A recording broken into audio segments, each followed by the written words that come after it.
Hey everybody, Tony D and Little Joan with a hot take on Pelosi's latest kamikaze plan to get rid of Trump, and that is to invoke um, the 25th Amendment.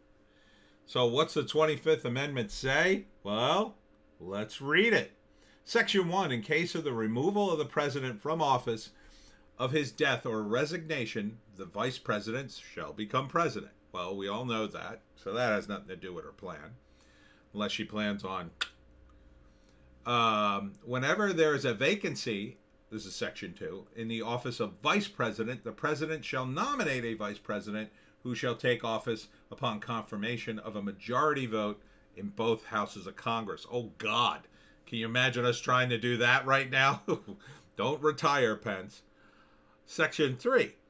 Whenever the president transmits to the president pro tempore of the Senate and the Speaker of the House of Representatives his written declaration that he is unable to discharge the powers and duties of his office, and until he transmits them to a written declaration to the contrary, such powers and duties shall be discharged by the vice president as acting president. So I interpret that as, in other words, if Trump decided to retire briefly, Pence would be in charge. Do you people know who Donald Trump is? Yeah, it's not that section. No. Here it is in section 4. Whenever the vice president and a majority of either principal officers of the executive departments or other such body as Congress may by law provide, transmit to the president pro tempore of the Senate and Speaker of the House of Representatives their written declaration that the president is unable to discharge the powers and duties of his office, the vice president shall immediately assume the powers and duties of the office as acting president. All right. Thereafter, when the president transmits to the president pro tempore of the Senate and the Speaker of the House of Representatives his written declaration that no inability exists, he shall resume the powers and duties of his office unless the vice president and a majority of either the principal officers of the executive department or of such other body as Congress may by law transmit within 4 days to the president pro tempore of the Senate and the Speaker of the House of Representatives their written declaration that the president is unable to discharge the powers and duties of the office. Thereupon, Congress shall decide the issue. Right. Assembling within 48 hours for that purpose, if not in session.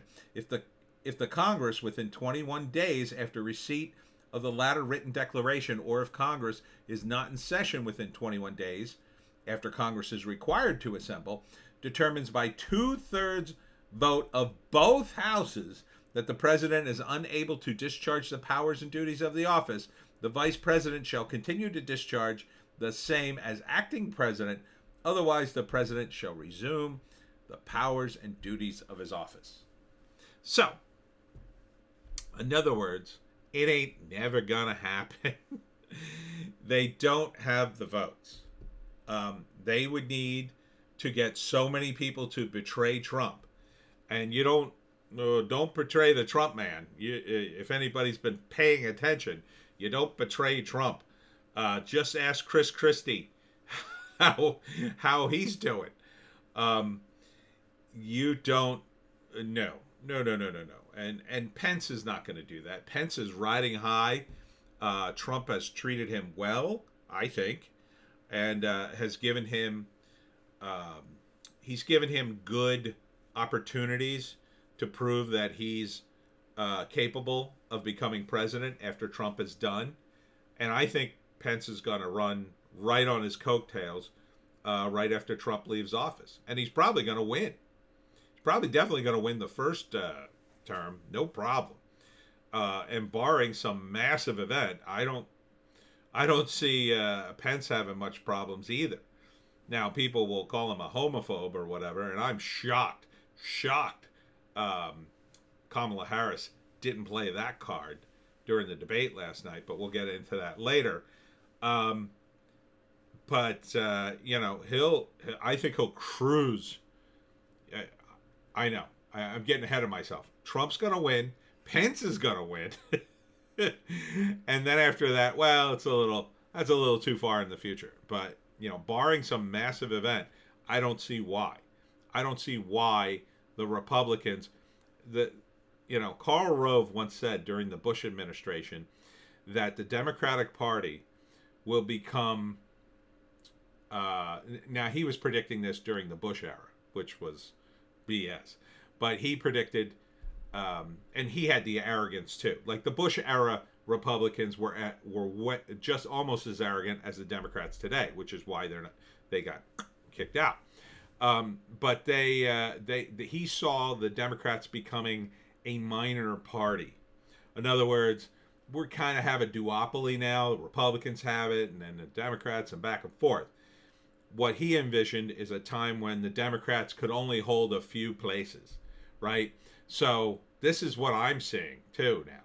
Not because of Karl Rove, but because of Trump. I see a world in which the Democrats have, 5 or 6 states. They've got 30, not 30, but they have the House of Representatives, maybe like a 150 is their peak, and they just keep going down, down, down until the Republicans F up or get blamed for something.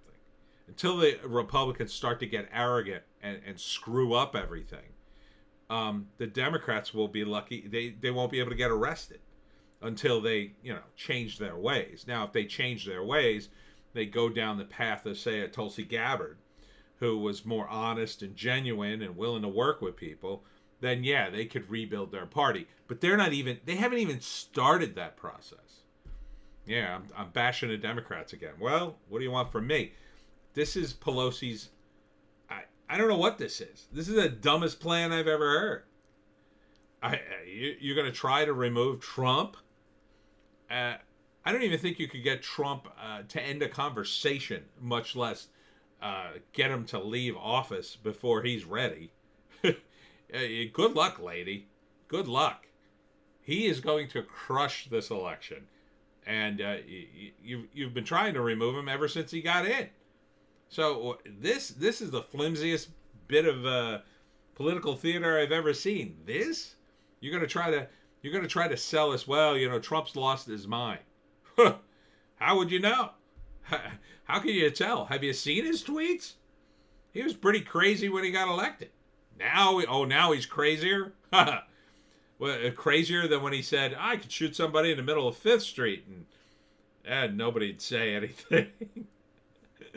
Or when he, geez, you have every quote in the world. You guys raised the bar in that area so high. If you were calm and cool like Pence up until now, maybe you could have sold this. But Jesus, did you come up with these ideas back in 2016 and just make a list and you're going through the list?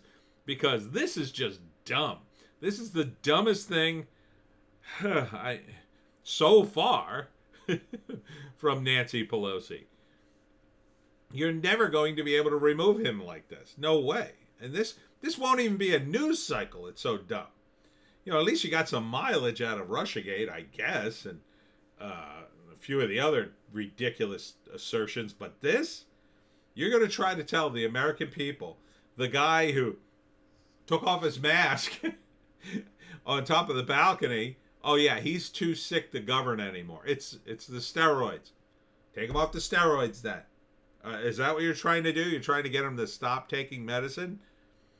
Geez. What is wrong with you people? You're just...